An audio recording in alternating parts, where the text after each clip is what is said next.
Hello students, in previous lecture we have learned about work done, means what is mean by work done, or when does work done, what is when was the work done, or uh, in scientific language what is mean by work done.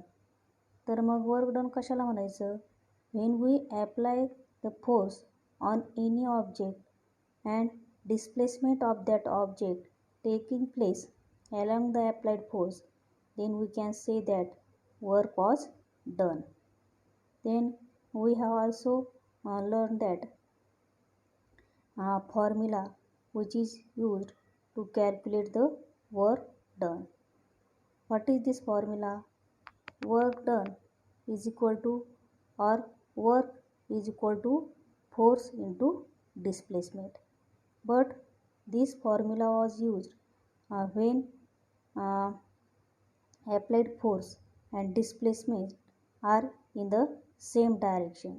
ज्यावेळेस applied force आणि displacement हे एकाच डायरेक्शनने असतील त्यावेळेस work is equal to force into displacement हा जो formula आहे तो वापरला जात असतो.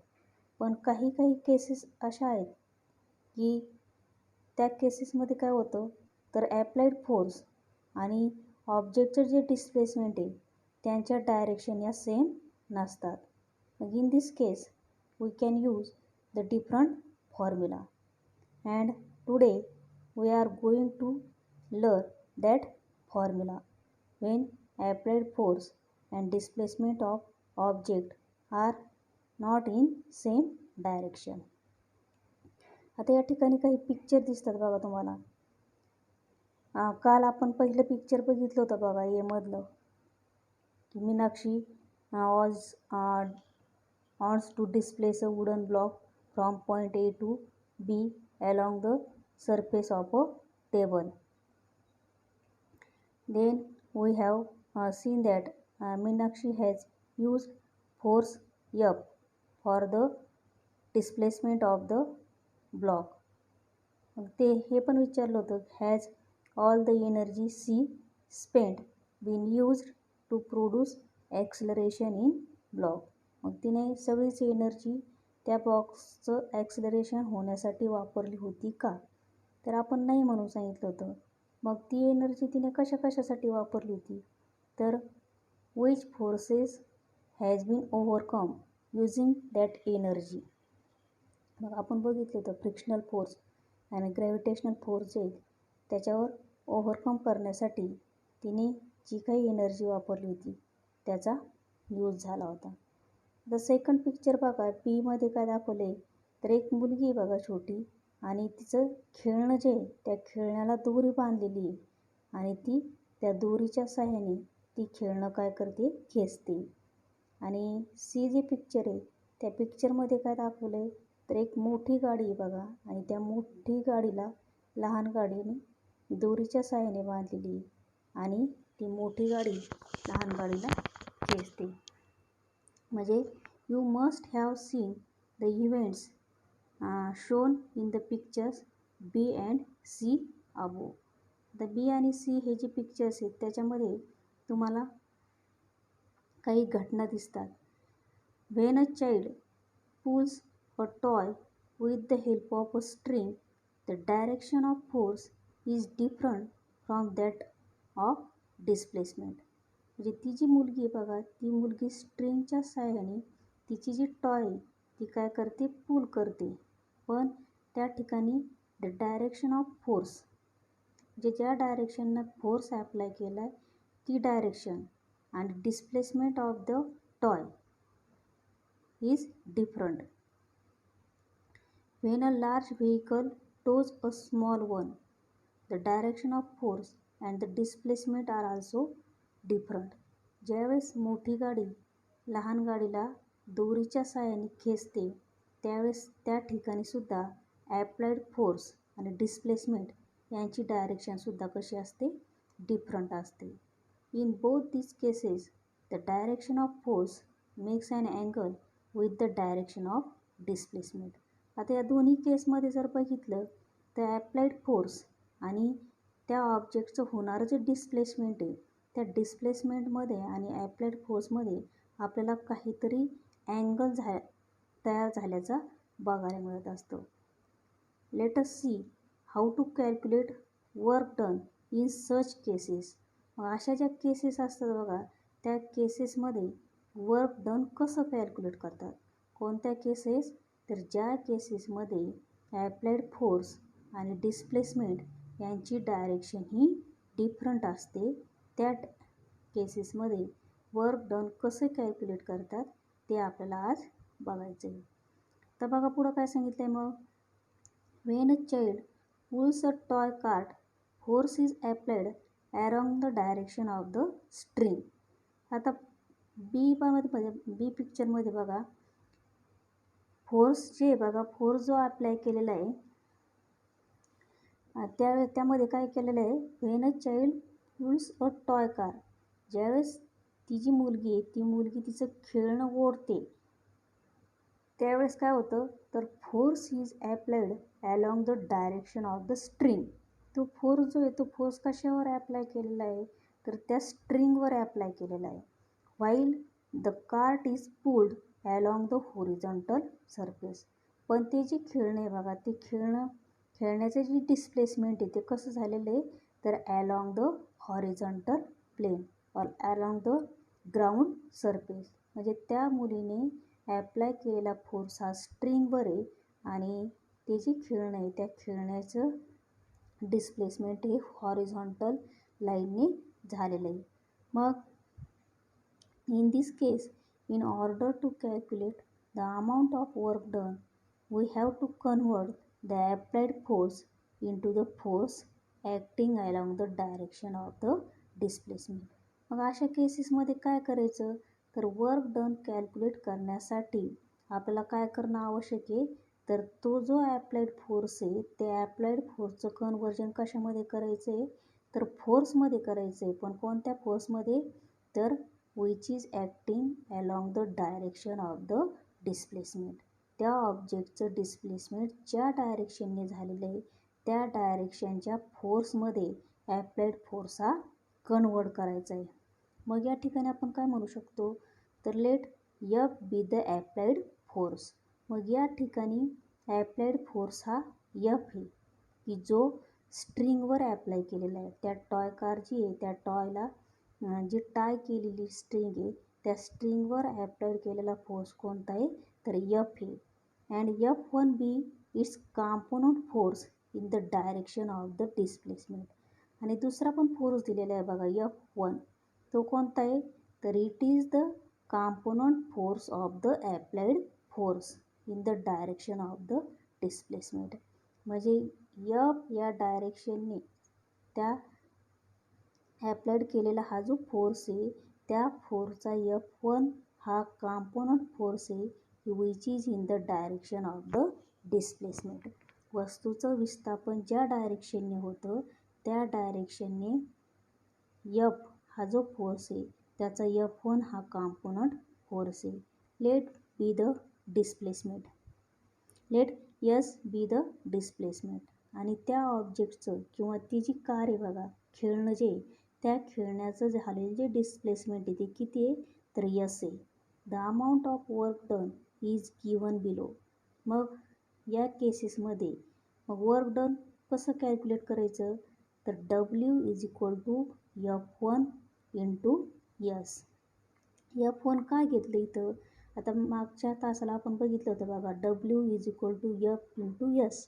पण या ठिकाणी काय घेतलं आहे तर W is equal to F1 into S. F1 हा जो फोर्स आहे हा फोर्स म्हणजे त्या ऑब्जेक्टचं ज्या डायरेक्शनने डिस्प्लेसमेंट झालं त्या डायरेक्शनने F हा जो ॲप्लाइड फोर्स आहे त्याचा तो कॉम्पोनंट फोर्स आहे. F1 काय घेतले तर ऑब्जेक्टचं डिस्प्लेसमेंट ज्या डायरेक्शनने झाले त्या डायरेक्शनला असणारा तो फोर्स आहे.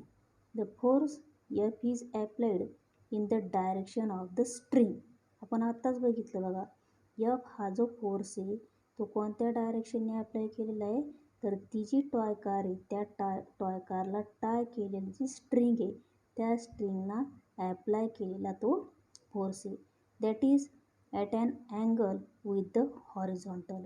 मग हा जो हॉरिझॉन्टल आहे बघा या ठिकाणी, त्या हॉरिझॉन्टल लाईनने तो ॲप्लाय होणारा काय आहे तर फोर्स आहे. आता या ठिकाणी आपल्याला ते जो समजा या ठिकाणी हा एक ब्लॉक दाखवलेला आहे बघा.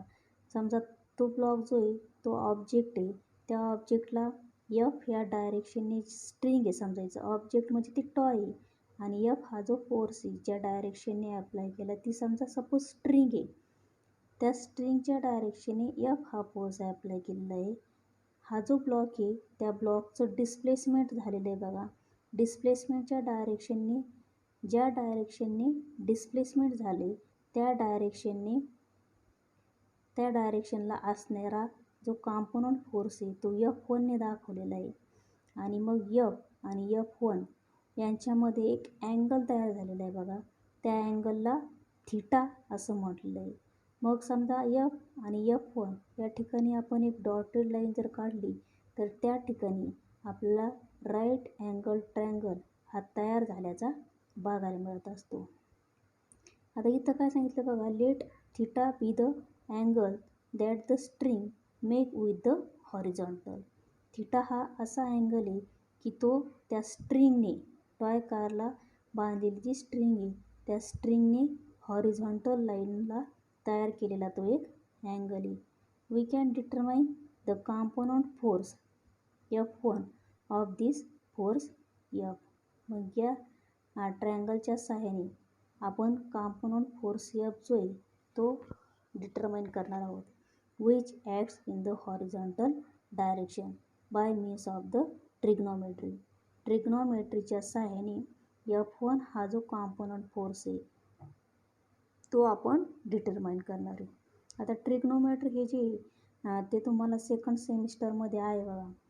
तर ट्रिग्नोमेट्रीशी रिलेटेड काही sine theta, cos theta, tan theta, cosec theta याच्या व्हॅल्यूज कॅल्क्युलेट करायच्या असतात. आता या ठिकाणी आपल्याला हा जो राईट अँगल ट्रायंगल मिळालेला आहे बघा, त्या राईट अँगल ट्रायंगलवरून हा जो थिटा आहे त्या थिटा कॉस थिटाची व्हॅल्यू आपण अगोदर कॅल्क्युलेट करणार आहे. आपल्याला कॉस थिटा म्हणजे काय तर cos theta is equal to base divided by hypotenuse. आता बेस कोणता आहे तर cos theta is equal to base म्हणजे F1 घेतलेलं आहे आणि हायपोटेनस म्हणजे F घेतलेलं आहे. मग त्याच्यावरून आपण cos theta is equal to F1 divided by F हा जो फॉर्म्युला आहे त्या फॉर्म्युल्यावरून F1ची व्हॅल्यू काढणार आहोत. मग F1 is equal to F cos theta. आता ही जी F1ची आलेली व्हॅल्यू आहे बघा, ही व्हॅल्यू आपला हे जे इक्वेशन आहे 1 नंबरचं हे जे इक्वेशन आहे W is equal to F1S या इक्वेशनमध्ये F1ची व्हॅल्यू सबस्टिट्यूट करायची.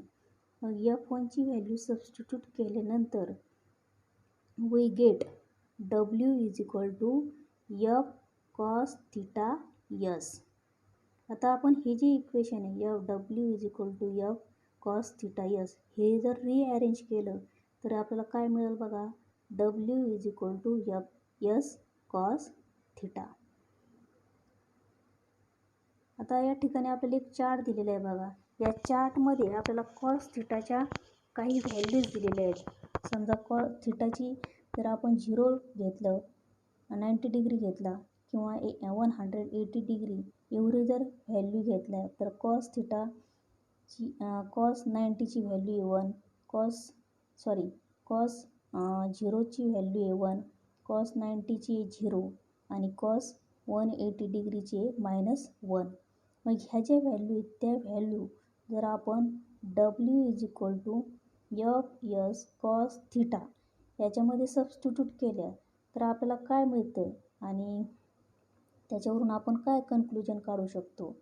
तर पहिलं बघा, कॉस 0ची जर व्हॅल्यू आपण त्या फॉर्म्युल्यामध्ये सबस्टिट्यूट केली तर आपल्याला काय व्हॅल्यू मिळणार आहे वर्क डनची तर work done is equal to F cos आणि कॉस थिटा कॉस 0ची व्हॅल्यू 1 म्हणजे W is equal to F S मिळते बघा. मग त्यावरून आपण काय करू शकतो, काय म्हणू शकतो, तर पॉझिटिव्ह वर्क डनचे हे बघा ते त्या ठिकाणी पॉझिटिव्ह वर्क डन झाल्याचं आपल्याला बघायला मिळतं. आता कॉस 90ची व्हॅल्यू 0 आहे. ती जर आपण त्या W=F कॉस थिटा याच्यामध्ये सबस्टिट्यूट केली तर W=0 मिळतो आपल्याला.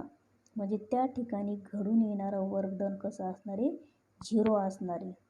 आणि लास्ट आहे बघा, कॉस 180 डिग्रीची व्हॅल्यू आहे -1.